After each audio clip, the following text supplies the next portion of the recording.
잘 아시듯이 결혼은 하나님께서 정하신 제도입니다. 하나님께서 정하신 그 결혼의 원칙은 일부일처제입니다. 그런데 성경에서 최초로 두 아내를 얻는 사람이 나오는데 가인의 후손 라멕, 창세기 4장에 나오는 라멕입니다. 하나님께서 세운 일부일처제가 사람에 의해서 깨어진 순간이었습니다. 그 이후 믿음의 조상 아브라함조차도 여러 명의 아내를 둡니다. 아시듯이 야곱은 4명의 아내를 둡니다. 지난주 말씀에 등장했던 레위인, 그 레위인에게도 두 번째 아내가 있었습니다. 오늘 본문 속 엘가나도 지금 현재 두 아내와 함께 살고 있습니다. 이후 성군이라고 불리우는 다윗도 여러 명의 아내를 둡니다. 다윗의 아들 지혜의 대명사인 솔로몬은 천여 명의 처첩들을 둡니다. 그런데 성경은 이런 사실들을 언급하면서 그것에 대한 직접적인 책망을 하지 않는 것처럼 그렇게 보입니다. 그렇지만 그렇다고 그것이 일부 다처제를 하나님께서 인정하신다라는 의미는 아닙니다. 예수님의 말씀처럼 인간의 완악함으로 인해서 일시적으로 그 관습을 묵인하셨을 뿐입니다. 뿐만 아니라 일부 일처제가 깨진 가정에서 발생한 그 수많은 폐해들, 그것이 성경에 잘 기록되어 있기 때문에 그것을 통해서 하나님께서 엄연하고 명백하게 일부 다처제는 하나님의 뜻이 아님을 말씀하고 계십니다.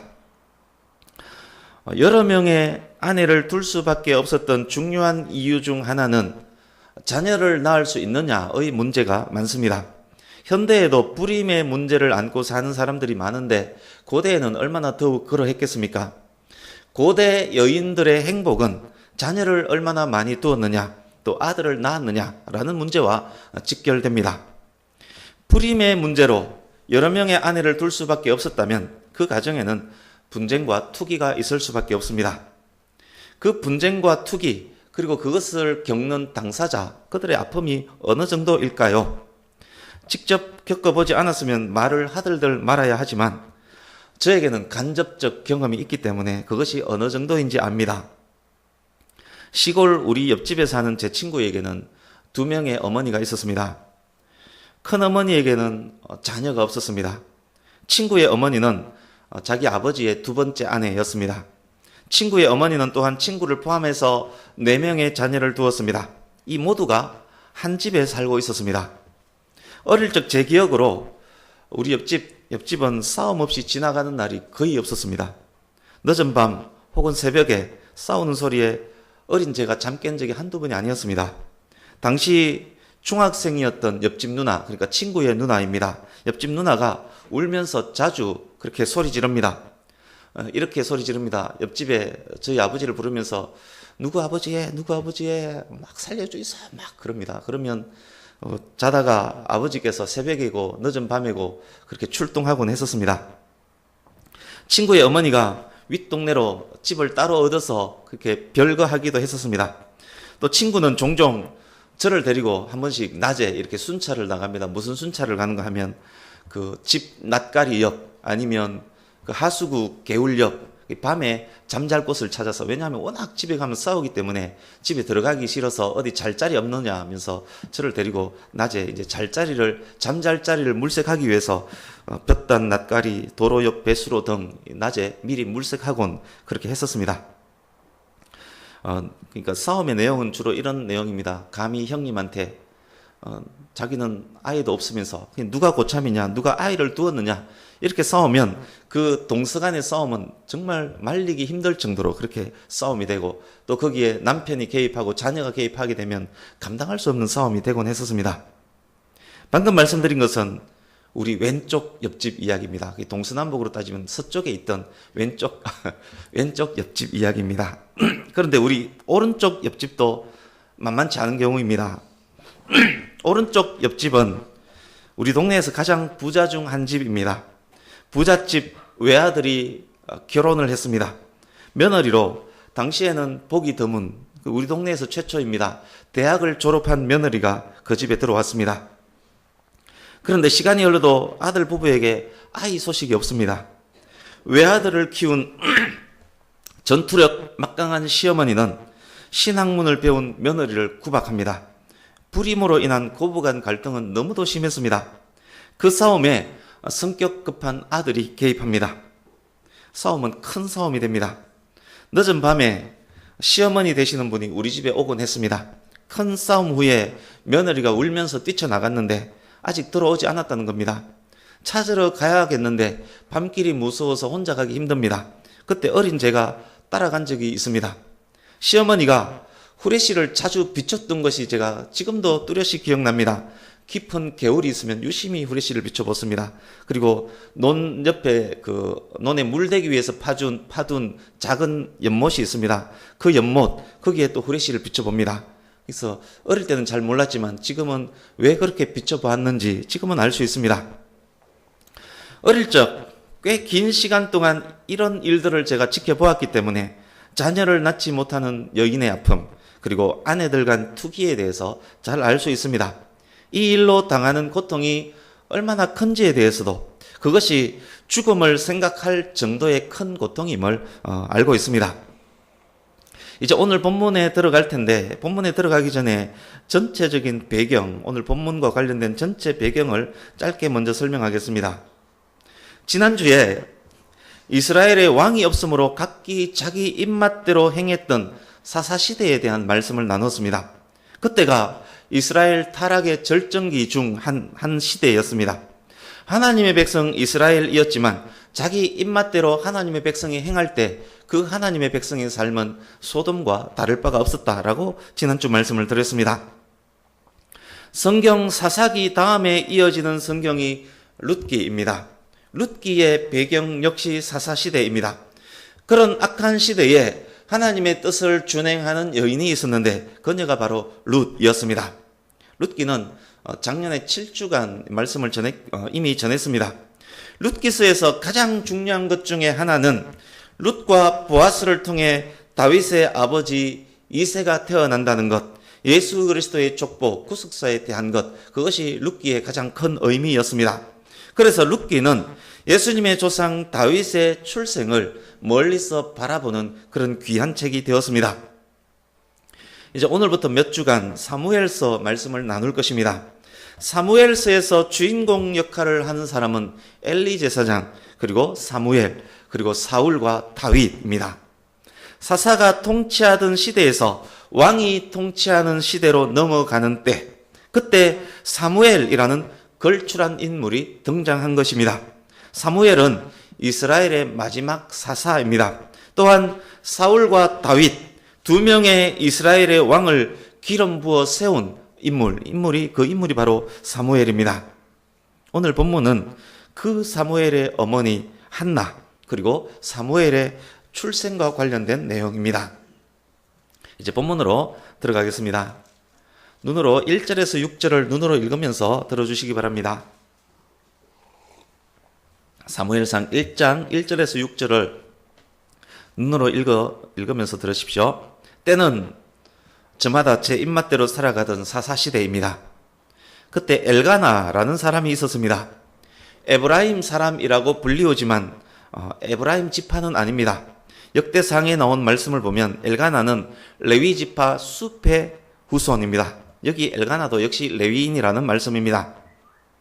그는 두 아내를 두었는데 첫째 아내의 이름은 한나, 둘째 아내의 이름은 버닌나였습니다. 당시 한나는 아이를 낳지 못했지만 버닌나는 자식을 낳았습니다.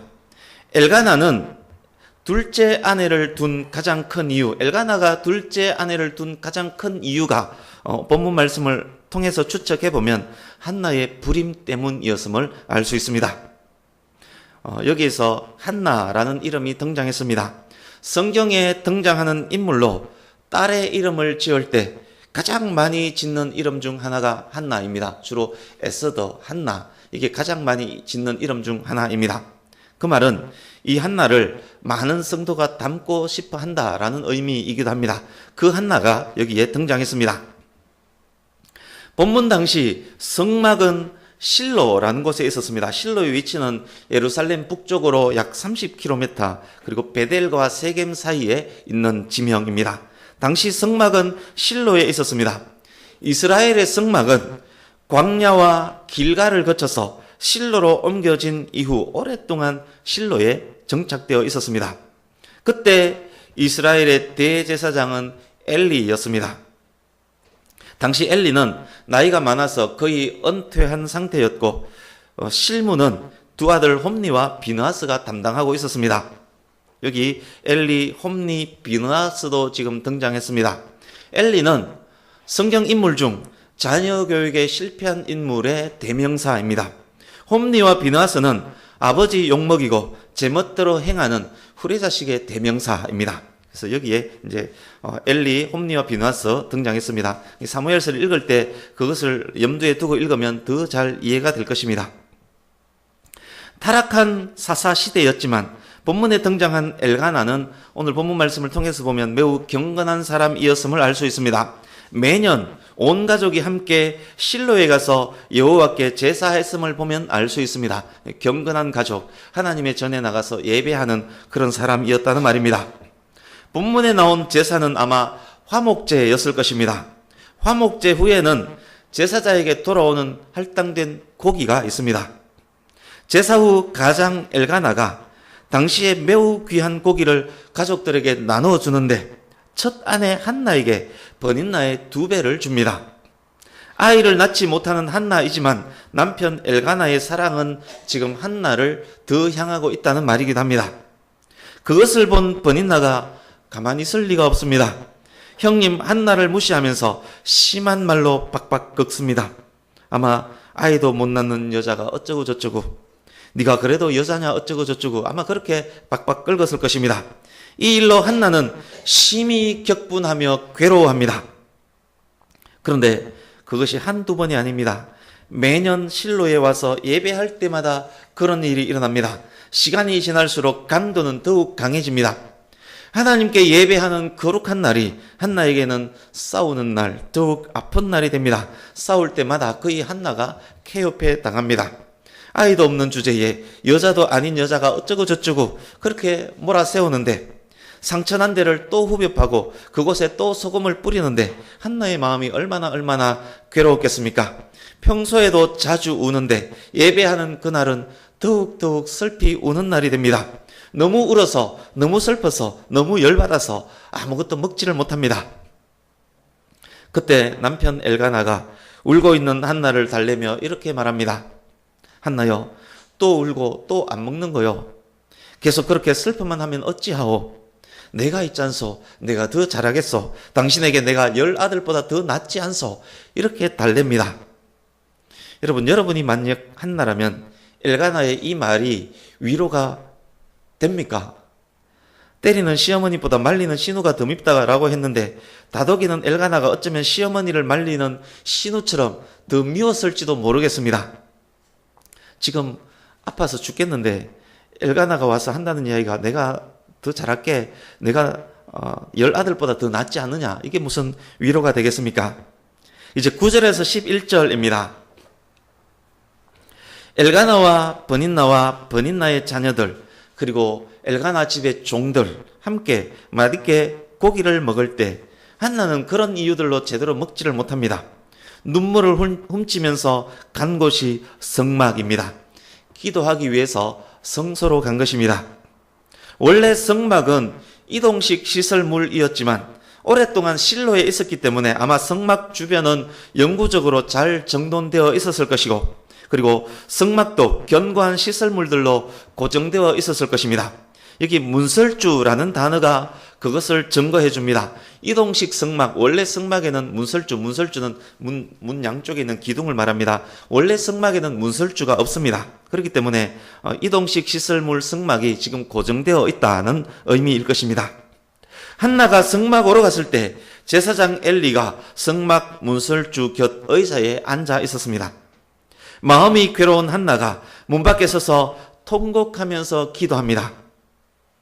기도하던 한나가 기도 중에 이렇게 서원을 합니다. 서원은 하나님과 맹세하는 것을 서원이라고 합니다. 이렇게 서원을 합니다. 만군의 여호와여, 저의 고통을 돌아보소서. 저를 기억하소서. 저를 잊지 마소서. 저의 기도를 들으셔서 제게 아들을 주시면 제가 그 아들의 평생을 여호와께 드리겠습니다. 그 아들 평생에 머리카락을 자르지 않겠습니다. 아들을 주시면 그 아들을 나실인으로 구별해서 하나님께 드리겠다는 맹세입니다. 나실인은 술도 먹을 수 없고 머리를 잘라서도 안 되고 시체를 만져서도 안 됩니다. 그것이 나실인의 법입니다. 나실인으로 드리는 기간은 정해져 있을 수 있습니다. 엄밀하게 말하면 레위인은 나면서부터 나실인이라고 할 수 있습니다만 레위인이마저도 성소에서 봉사할 때 그 봉사 기간 정년이 정해져 있는데 30세부터 50세까지가 레위인 성소의 봉사 기간입니다. 그 봉사 기간도 그 반열별로 정해서 이렇게 담당한 그 기간만 그렇게 봉사하는 것이 레위인이 나실인으로 드려지는 그런 기간입니다. 그런데 우리 지난해에 삼손에 대해서 배웠지만 삼손은 태에서 나옴으로부터 나실인이었다는 내용을 우리 알고 있습니다. 근데 지금 이 한나가 기도하는 것은 아들을 주시면 그 아들의 일부 기간이 아닌 그 아들의 평생을 하나님께 나실인으로 드리겠다라고 지금 맹세하면서 기도하고 있습니다. 이제 12절에서 18절을 보시면서 들어주십시오. 한나가 여호와께 기도합니다. 그 기도가 오랫동안 계속됩니다. 하나님과 깊은 교제 안에 들어갔다는 말입니다. 기도가 더 깊어졌다는 이야기입니다. 기도 시작할 때는 통곡 소리가 들렸었는데 지금은 조용합니다. 그 당시 큰 소리로 기도하는 것이 당연시 되던 때였습니다. 그래서 통곡하는 한나가 엘리 눈에는 대수롭지 않게 보였을 수 있습니다. 그런데 통곡하던 그 여자가 이제는 그 자리에 서서 조용히 오랫동안 있습니다. 뭔가 이상함을 느꼈는지 엘리가 기도하는 한나를 자세히 봅니다. 서 있는 여자의 입술은 움직이는데 목소리는 들리지 않습니다. 움직이다라는 단어는 흔들리다, 떨다라는 의미의 단어입니다. 한나가 서서 조용히 있는데 입술을 보니까 입술이 이렇게 파르르 막 떨립니다. 성령 충만함을 술 취함에 비유되곤 합니다만 그렇지만 그것은 비유일 뿐인데 본문의 엘리는 깊고 경건한 기도를 하는 한나를 보고 진짜 술 취한 것으로 생각합니다. 그래서 엘리는 속으로 이렇게 생각합니다. 아니 저런 불안당 같은 여자가 다 있나? 여기가 어디라고 여기 서서 술주정을 하고 있나? 엘리는 이런 생각을 했습니다. 이스라엘의 사사 엘리의 영적 둔감함, 그 둔감함이 나중에 보면 드러날 텐데 그 둔감함을 본문을 통해서 미리 보여주는 듯합니다. 그래서 그렇게 생각한 보다 못한 엘리가 오랫동안 기도하고 있는 한나에게 가서 말합니다. 화목제 드리고 술을 많이 잡수셨구만요. 언제까지 여기서 술주정하고 있을 거냐? 술 끊어라. 이렇게 딱 이야기합니다. 그때 한나가 대답합니다. 술 마신 거 아닙니다. 나는 무척 슬픈 여자입니다. 하나님 앞에 나의 아프고 슬픈 심정을 쏟아놓고 있는 것뿐입니다. 저를 성소에서 술주정하는 악한 여자로 여기지 말아 주십시오. 너무도 원통하고 괴로워서 하나님께 기도하고 있는 것일 뿐입니다. 그런데 아이러니하지 않습니까? 엘리 제사장이 절실하게 기도하는 한나를 악한 여자, 악한으로 번역된 단어는 벨리알이라는 단어입니다. 무가치한, 무익한, 파멸을 의미하는 단어고 신약 시대에 가면 사탄과 연결되는 단어입니다. 이 한나를 악한 여자라 생각했습니다. 그러나 진짜 불한당, 진짜 악한 이는 그의 두 아들 홈니와 비느하스인데 지금 영적으로 깊은 기도를 하고 있는 이 한나에게 악한 여자라고 말하고 있습니다. 자녀의 악행에는 제대로 말 한마디 못했던 이 엘리가 기도하는 한나를 악한 여자라고 생각하고 있습니다. 본문에 나와 있는 그 아이러니입니다. 한나의 대답을 들은 엘리, 자기의 섣부른 꾸중이 잘못되었음을 인정하고 이제 한나를 축복합니다. 이렇게 축복합니다. 네가 기도하며 구한 것을 하나님께서 허락하시기를 원하노라. 제사장의 축복을 받은 한나, 진심으로 아멘 하고 저를 축복하심에 감사합니다 라고 말하고 인사하고 그 자리를 떠납니다. 그때부터 한나의 얼굴에는 건심의 빛이 사라지고 화색이 돕니다. 깊은 기도로 마음의 평안을 찾았던 한나가 제사장 엘리의 축복, 제사장 엘리가 축복할 때 자기의 기도가 응답될 것임에 대한 확신을 얻었기 때문일 것입니다. 이제 19절에서 20절입니다. 한나와 그의 가족이 자기 집으로 돌아갑니다. 기도하고 확신한 대로 한나가 임신을 했고 아들을 낳았습니다. 그 아들의 이름이 사무엘입니다. 사무엘 이름의 뜻은 내가 여호와께 그를 구하였다. 더 원어에 가깝게 해석하면 여호와께서 들으셨다라는 의미가 셰무엘입니다.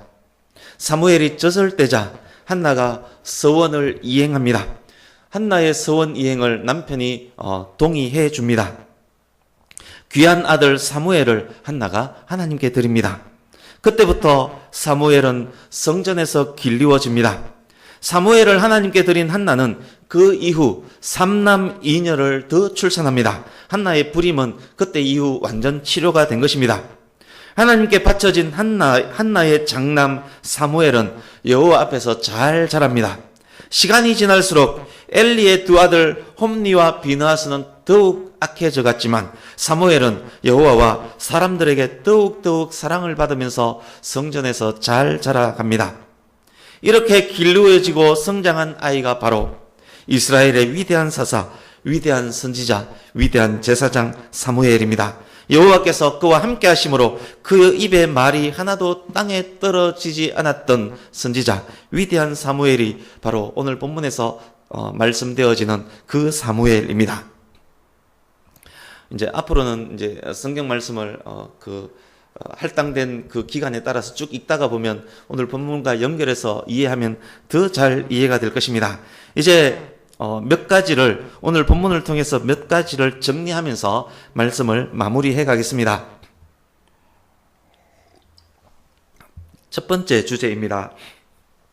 사무엘상 1장을 설교할 때 가장 자주 설교되어지는 주제는 기도입니다. 그렇습니다. 한나의 애절하고 진실된 기도를 하나님께서 들으셨습니다. 그때 한나의 기도를 들으신 그 하나님은 또한 오늘날 저와 여러분의 하나님이십니다. 우리가 한나처럼 애절하게 진실되게 절절하게 하나님께 구한다면 하나님께서는 우리의 기도를 들으실 것입니다. 기도가 본문의 가장 중요한 주제라고 할 수도 있지만 그렇지만 오늘 저는 다른 곳에 더 집중하려고 합니다. 두 번째 주제를 말씀드리려고 합니다. 오늘이 가정의 달 마지막 주일입니다. 한나가 속한 가정을 자세히 보십시오. 자기 소견에 옳은 대로 행하는 타락하고 암울한 그때에 살고 있는 가정입니다. 그래도 그렇지만 이 가정은 경건히 하나님을 섬기고 있습니다. 가장 엘가나는 온 집을 경건히 예배하도록 이끌어가는 신실한 가장이었습니다. 암울한 시대에 촛불과 같이 빛을 발하는 그런 가정이었습니다. 그 속에 더욱 빛나는 촛불은 한나였습니다. 이 가정이 위대한 사무엘을 배출하는 가정이 됩니다. 이 말씀 또한 우리에게 동일하게 적용되는 말씀입니다. 타락하고 암울한 세상일지라도 하나님의 거룩을 닮은 삶을 살기 위해서 우리가 몸부림친다면 우리의 가정과 가문 역시 하나님께서 귀하게 사용하시는 가정과 가문이 또한 될 것입니다. 이제 세 번째 또 다른 주제입니다. 말씀드리기 전에 질문을 하나 드리겠습니다. 여러분의 자녀는 여러분의 것인가요? 아니면 하나님께서 주신 하나님의 것인가요? 그 질문에 대한 답도 오늘 본문의 중요한 주제가 됩니다. 본문 5절과 6절을 한번 보십시오. 오랫동안 한나가 임신하지 못한 것은 하나님의 뜻 안에 있었습니다. 태를 주관하시는 분은 하나님이시라는 말씀입니다. 그것은 성경 여러 곳에서 말씀하는 진리입니다. 그래서 임신하지 못하는 태가 열리지 않는 성도가 있다면 하나님의 주권을 바라보고 하나님께 매달리면 하나님께서 태를 열어주실 것입니다. 우리의 자녀는 하나님께서 주신 하나님의 것이라는 말씀이기도 합니다. 태를 주관하시는 분은 하나님이시라는 말씀은 우리에게 자녀를 주신 분은 하나님이라는 말씀입니다. 우리의 자녀는 우리의 소유가 아니라는 말입니다. 11절 보십시오. 한나가 기도할 때 저를 기억하시고 저를 잊지 마시고 저에게 아들을 주십시오 라고 기도합니다. 19절 끝부분 보십시오. 19절 끝부분. 한나의 기도대로 하나님께서 한나를 생각하셨습니다. 그래서 아들을 주셨습니다. 이게 무슨 말씀입니까? 우리의 자녀는 하나님께서 우리를 생각하시어 우리에게 허락하신 귀하고 귀한 선물이라는 말씀입니다. 그렇습니다. 우리의 자녀는 우리 마음대로 우리 뜻대로 만들어가는 것 아닙니다. 우리의 자녀는 하나님의 뜻 안에서 하나님의 뜻대로 길리워져야만 하는 존재입니다. 우리의 소유물도 아니고 내 욕심을 채우기 위한 그런 수단도 아니고 하나님께서 우리에게 주신 선물이기 때문에 하나님의 뜻이 우리 자녀에게 어떻게 있는지 그것을 밝히 알고 그 뜻에 의해서 키우기 위해서 애쓰고 노력해야만 하는 선물, 그 선물이 저와 여러분에게 주신 하나님의 선물, 우리의 자녀들입니다. 이제 하나만 더 주제 말씀드리겠습니다. 오늘 본문 말씀의 제목을 보십시오. 고난의 신비라고 제목을 정했습니다. 오늘 본문을 통해서 더욱 제가 강조하고 싶은 부분입니다. 여러분, 한나에게 가장 큰 고통과 고난의 시간은 어느 때였습니까? 자식 없이 살면서 버닌나로부터 멸시당한 그때가 가장 고통스러웠던 한나의 시간입니다. 그런데 여기에 놀라운 신비가 있습니다. 잘 생각해 보십시오. 지금의 이스라엘에는 사무엘과 같은 인물이 반드시 필요합니다. 엘리로도 홈리와 비나스로도 타락한 이스라엘을 바로 바로 세워갈 수가 없습니다. 그들을 통해서는 다윗이라는 인물의 길을 열어줄 수도 없습니다. 이스라엘에 사무엘이 꼭 필요하고 그 사무엘을 레위지파 숲의 후손으로 삭막한 시대이지만 경건한 삶을 살아가는 엘가나 가정의 선물로 주시기로 하나님께서 작정하셨습니다. 그 사무엘이 하나님께 드려지기를 원하셨고 사무엘을 통해서 이스라엘을 바로 세워나가기를 하나님께서 원하셨습니다. 그런데 여러분, 만약에 한나에게 불임 기간이 없었다라고 가정해 보십시오. 한나에게 고통과 고난의 기간이 없었다라고 가정해 보십시오. 한나가 결혼하자마자 임신해서 사무엘을 낳았다라고 생각해 보십시오. 그래도 한나가 사무엘을 하나님께 바칠 수 있었겠습니까? 어림도 없는 이야기일 것입니다. 한나는 바칠 생각도 꿈에도 그런 생각하지 않았을 것입니다. 고난의 신비입니다. 저의 아내 사모가 종종 이야기합니다.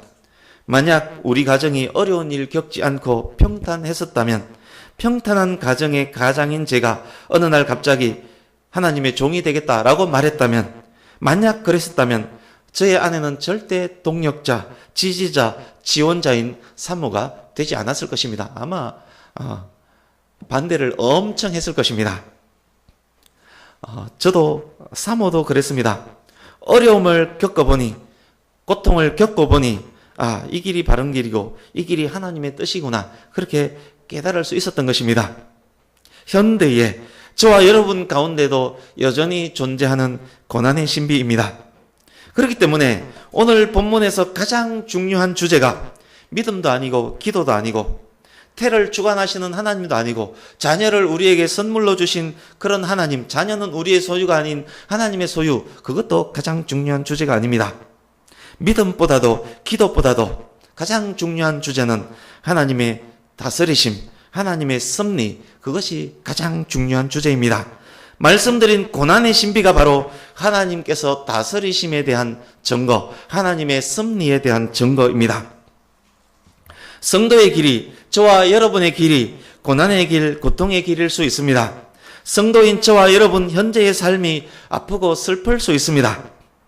난 도대체 왜 이런 가정에서 태어났는지, 내가 하는 일은 도대체 왜 이렇게 안 풀리는지, 나의 기도는 왜 이렇게 응답이 안 되는지, 왜 이런 고통이 나에게 있는지, 왜 이런 자녀가 우리 집에 태어났는지, 나에게 왜 이런 질병이 있는지, 그 모든 것이 고통이고 고난일 수 있습니다.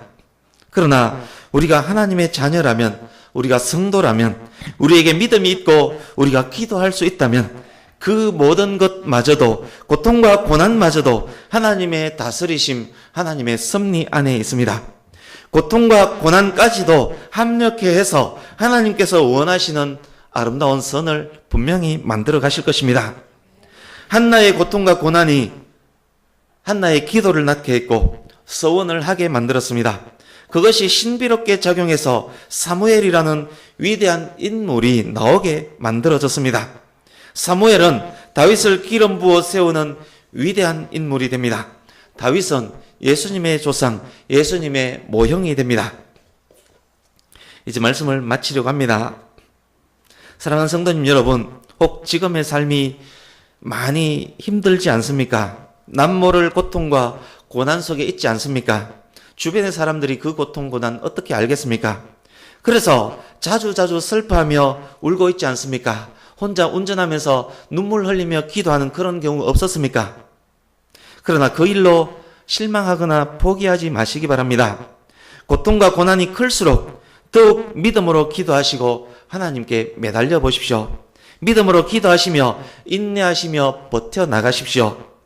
이 고난이 여러분을 더 큰 신앙의 사람으로 만들어 갈 것이고 이 고난이 여러분을 주의 말씀을 더욱 지키는 사람으로 만들어 갈 것이고 이 고난이 여러분이 주의 법을 깨닫게 만들어 갈 것이고 결국 이 고통과 고난이 생각지도 못했던 신비롭고 아름답고 귀한 열매를 맺히게 하는 중요한 원인이 되었음을 나중에 깨달아 알게 될 것입니다.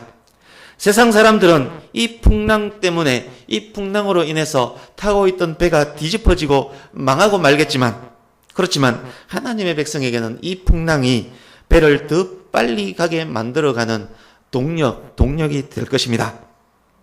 당장에는 아무 빛도 안 보일지 모릅니다. 그러나 성도는 하나님의 다스리심 안에 있기 때문에 한나가 경험한 그 신비가 동일하게 저와 여러분에게도 반드시 있을 것입니다.